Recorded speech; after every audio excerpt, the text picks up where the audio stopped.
Well, thank you for keeping it on CK Sports, your YouTube channel that is dedicated with bringing you everything you need to know about African football. Clive Cheze is my name, and yes, together with the other colleagues on the African continent, we are on our way to Morocco, by road, to cover the 2025 Africa Cup of Nations that will be starting on the 21st of December all the way to the 18th of January 2025. Now, we just crossed into Togo from Benin. It has not been an easy ride. And yes, I am joined by a colleague of mine from Cameroon. That's Lesley Angu. He will be sharing with us his experiences as we go through Togo to make it to Accra after these messages. At Nanda Coffee, we believe coffee is more than a beverage. It is a national asset and a vehicle for transformation. Through the Value at Source project, we are spearheading coffee value development, addition, claim, and consolidation. By building win-win partnerships, we are creating dignified and sustainable livelihoods for players across the coffee value chain. Together, we are building a future where Uganda's coffee is celebrated globally while delivering prosperity locally. Let us embrace collaboration for collective action. More than ever, Nanda Coffee, it's magical. Welcome back from that breather. Yes, Clive Cheze is my name, like we did say, in Lomé, together with Lesley Angu. Still with us. Lesley, greetings, and how is the long road trip treating you? No, so far so good. I'm happy to be in Lomé. Happy to be in Emmanuel Shea Adebayo's home. He's one of the ambassadors of CAF, one of the greats of African football of all time. I feel privileged to be on your platform. Let's talk Togo and AFCON. Disappointed that we are not probably going to be spending much time in Togo? A little disappointed, but at the same time, we've got lots ahead of us and time is limited.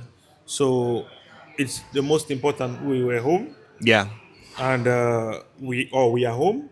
The few minutes we're going to spend here is going to try to make them memorable through maybe episodes like this. You was talking about this Togo side. Of course, the biggest name that we can think of coming out of Togo when it comes to football, especially with our generation, is Shea Emmanuel Adebayo. Very famous, not only for the national team, but also for clubs like Arsenal, Man City, Real Madrid, and the others. But what are your thoughts on Togo as a footballing nation? Well, I'm happy to be here.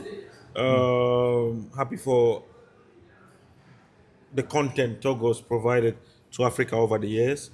When you mention Adebayo, one thing comes to mind: that great World Cup qualification in 2006 under the banner of Stephen De Boss Keshi, getting to the World Cup ahead of all expectations, being in Germany, being part of the World Cup, and then also the unfortunate incident of the 2010 Africa Cup of Nations in Cabinda, in Angola, while they were heading to Angola for the Africa Cup of Nations. Everything that happened, how the team was affected, and attacked by rebels. I think they lost a player, one of their colleagues. Got guys injured, and there is a part of their footballing story that many don't talk about. It may be the ugly side of it, but the twist and turn from Emmanuel Adebayo in the 2006 Africa Cup of Nations that got Raymond Kala injured and got him stretchered off, and he never played again for Cameroon. Having been the pillar of Cameroon's AFCON success in 2002 and 2002, and being part of the 2004 team that was eliminated in the quarterfinal by great free kick Otaka's exploits for Nigeria and Okocha scoring against Cameroon in free kick. Coming in 2006, and Eto'o was at the peak of his powers at the time, on the way to winning the Champions League with FC Barcelona.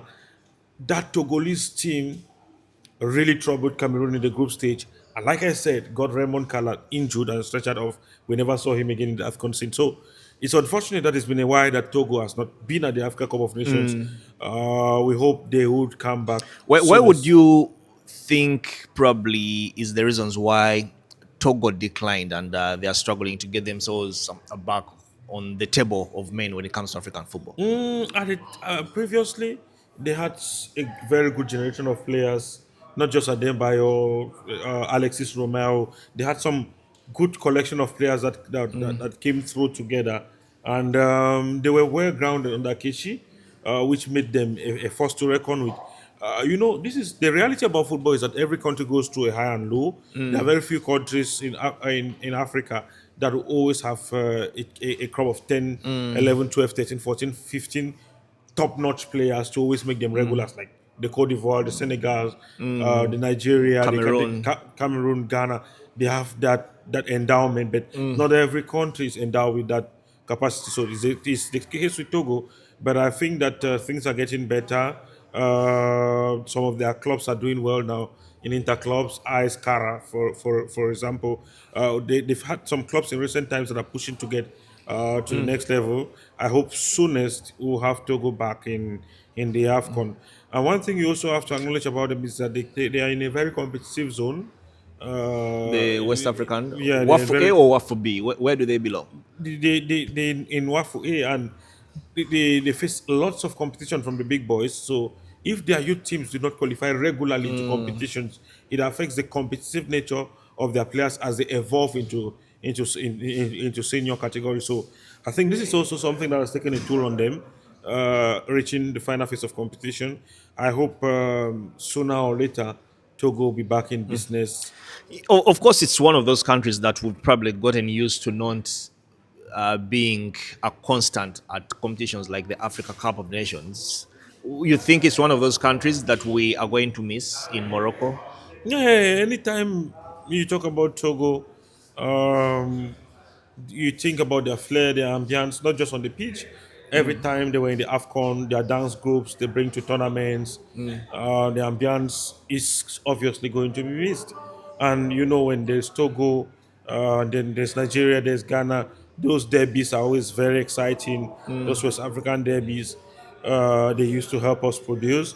They will obviously be missed. Unfortunately, it's a 24 nations party, and they are And they not in can't it. be part of the 24 They nations. I are not in mean, it this time around. We 50% of hope the they'll be in. continent is coming and you're not part of that. Yeah, this is the reality. They have to embrace it. Work hard. They don't have to stay on the same spot. They have to just work hard to come back stronger. Even in these last qualifiers, they didn't ridicule themselves. Unfortunately, they didn't do enough to be in the tournament. We hope that they'll be in the AFCON 2027? in 2027 in your country. Well, which is a little bit complicated because if you have three teams qualifying automatically, that means you have only 21 slots Plus to that fight are for. available, which is very, very, very competitive. Yeah. Unless they probably fall in one of the groups that has the hosts, and that means that the team that finishes second probably gets to qualify. But of course, like a person, I'm sad that the events in Benin have not allowed us to spend a little bit more time in Togo. I would have loved to see the country and all that. And it is also still a little bit unfortunate that we are crossing into another country, Ghana, that is also not going to be at the Africa Cup of Nations. But of course, like I said, I'm looking forward to probably see if the AFCON fever is in Accra, much as the country is not going to be qualifying for the AFCON. Rather, it's not going to the AFCON. Yeah, Ghana has always been a football nation. We leave the few moments we're going to have now in Togo, catch this team, and then move to Ghana and see what it offers us. But for sure, we're going to have Togolese media in the AFCON. We're going to have Ghanaian media in the AFCON. Even if the national team is not coming, they're going to be represented in other capacities as officials, as match officials, or as other administrative officials in the tournament. But for sure, this is a merry-go-round thing. We have more than the allowed to participate number of member associations. We only have 24 slots in these tournaments. As at now, it's normal that for some editions, some countries will miss Yeah, true. and some will be there. Those who miss, it doesn't necessarily, because I want to use this opportunity to highlight this, because when they fail to qualify, the atmosphere back in the countries, those in the FA are not doing anything, the government is not doing anything, the players are not doing anything. We also have to acknowledge that sometimes in life you can work so hard and not get it. Yeah, true. So they should stay positive. Togolese as well as Well, Ghanaians should stay staying positive positive. is one thing, but you need to stay positive while you're also doing the right things because that is how you'll eventually get yourself back in there. But I want to also I insist on the point that Sometimes you can do everything right And you and not still still don't get not it. get Yeah. it. I don't think for Cabo Verde, this is the year they've done everything right. Well, But they've been to they qualified for the World Cup and they and didn't they have been qualify for showing the signs. They have AFCON. been knocking on the doors. Yeah, but they didn't qualify for the AFCON. So football works in mysterious ways, like I said But remember the sometimes. kind of AFCON they had in Ivory Coast. Yeah, they had good aim. They had good AFCON. They couldn't follow it up with a qualification into another AFCON, but they qualified They for got a bigger one. the World Cup. So sometimes when the result is not attained or obtained, it doesn't mean that everything was wrongly done. Sometimes in life you can work so hard and you get no reward for it. It's not a pan. It's not. I'm not letting anyone off the hook, but I'm also recommending that patience be exercised on the players, the FA official, the people of the country, the government of the country, why they sit up in cases where they fail to attain their goal. And those who have also qualified have also have to work hard because why they are there, those who are not there are eyeing their spot and doing everything to make sure that they are there next time. Well, of course, Benin conquered, Togo conquered. We are now way to Ghana. From Ghana, we shall cross into Ivory Coast, the defending champions of the AFCON. We go to Guinea. We go to Senegal. We get ourselves into Mauritania. Then we will eventually be in Morocco, hopefully in time for the opening game of the Africa Cup of Nations. That's on the 21st of December when Morocco do take on Comoros. Lesley, as we wind up, CAF, an update, of course, they unveiled the official mascot of the tournament, Assad. Meaning lion. Of course, they couldn't have. Personally, I don't think we would have thought about a better mascot or emblem to represent the Africa Cup of Nations, especially in a country like Morocco. So the Atlas Lion Assad is the official mascot of this competition. Your thoughts? Yeah, it's an African tournament with three lions nation, the indomitable lions, the Atlas lions, and the Terenga lions. The Lions of So Teranga. yeah, so it's a nice mascot. I've seen it, and I really could thumbs up to all of those who worked behind the scenes to produce that on the side of LOC and the side of CAF. When tournaments are organized, tournaments of this sort, there are things that represent a lot in the tournament. The naming of the tournament, Total Energies Africa Cup of Nations, Exactly. The logo, the logo of the the tournament, anthem. the anthem, the mascot. So we are getting there. We're getting there. The excitement is building. And amongst the updates of today, not just the mascot, the TGV trains. I saw footage of today. They've all been branded the colors of the AFCON. More airports are carrying the brands and the coloring of The the national AFCON. airlines, I The think, also national too. carriers too. The national carrier too. So I think we gradually get in there. And one thing I enjoy is as we go around, we have some of the signages of the AFCON on our bus. So we are also wooing the attention of the people of West Africa, which we've seen so far about this eventual start of the Africa Cup of Nations, which is just under 2 weeks away. Of course, as we get closer to Morocco, as we go through these countries, we shall be bringing you the different updates, findings, or experiences that we have encountered on the road. And as we sign out, I will just let Lesley probably share with us your experience so far as we cross into Ghana. I wanted to get out of Benin before I say this. Okay. Wonderful country.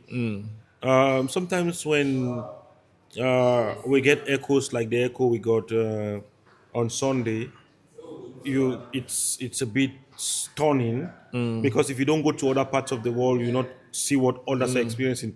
Truth be told, thumbs up to the government of Benin. Yeah. Thumbs up to the government of Benin. Uh, they have a wonderful country. Thumbs up to President Patrice. He's sharing the same Christian name like the president of CAF. Maybe Patrice is attached to development. Because the last time I came to Benin, sometime in 2019, and now they've made a lot of progress. They've made a lot of progress. And I want to say kudos to our host in Benin. Kudos to the people of Benin, the meal, the reception, the roads, the infrastructures. I recommend people across the world through this quick-witted management initiative. I've learned more about Benin, and I recommend people across the world to visit Benin and get to learn more about this country. Even Togo, it's true we've not lived a lot, but when you look at this facility we are in, it says a little about how much investment, quality investment, have been done in this country too. Of course, CK Sports, we are sponsored by Nonda Coffee on this road trip to I hope we'll ha- I Gabon. hope We're we have going to some have coffee. lots of Nonda I hope Coffee we in have Morocco. some We are coffee going to have before- lots of Nonda Coffee. in the next Trust me. edition, maybe. Yes, but no, in Morocco. We're Okay. going to have lots of Nonda Coffee in Morocco. Sure. But also, we have people who have made sure that this trip is a success. And you can just help me break them down. The Kingdom of Morocco, Yeah, Royal Air Maroc, Royal Air Morocco, quick-witted management led by Zulungu Fuja. the Football Federation the of Football Morocco. Federation of Morocco, the football federations of the the 7 other countries We we're are going visiting, through, yeah. plus their They have been governments. very, very helpful. They've been very, very helpful. Mauritania is the last nation.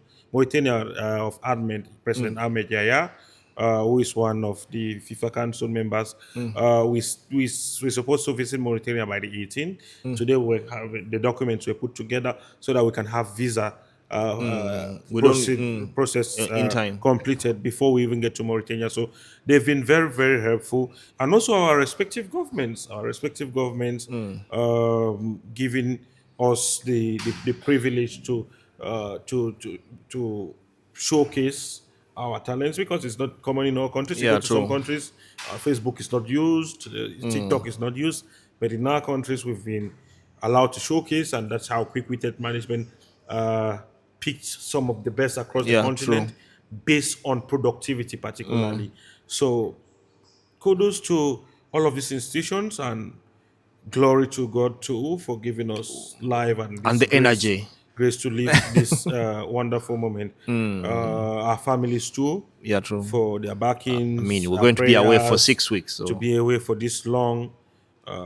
It's not easy. It's not easy. We thank God for everything. yes, we do thank God for everything. And just to let the people in Morocco know that we are coming. We are on our way. We just conquered Benin. We just conquered Togo. We are going into Ghana. And we'll be sharing with you all the updates, everything you need to know, not only on this YouTube channel, but across our social media platforms. The hashtag is CK Sports. So that's all the time we had for you in this episode. And yes, catch you again. And that will be in Accra, Ghana. At Nanda Coffee, we believe coffee is more than a beverage. It is a national asset and a vehicle for transformation. Through the Value at Source project, we are spearheading coffee value development, addition, claim, and consolidation. By building win-win partnerships, we are creating dignified and sustainable livelihoods for players across the coffee value chain. Together, we are building a future where Uganda's coffee is celebrated globally while delivering prosperity locally. Let us embrace collaboration for collective action. More than ever, Nanda Coffee, it's magical.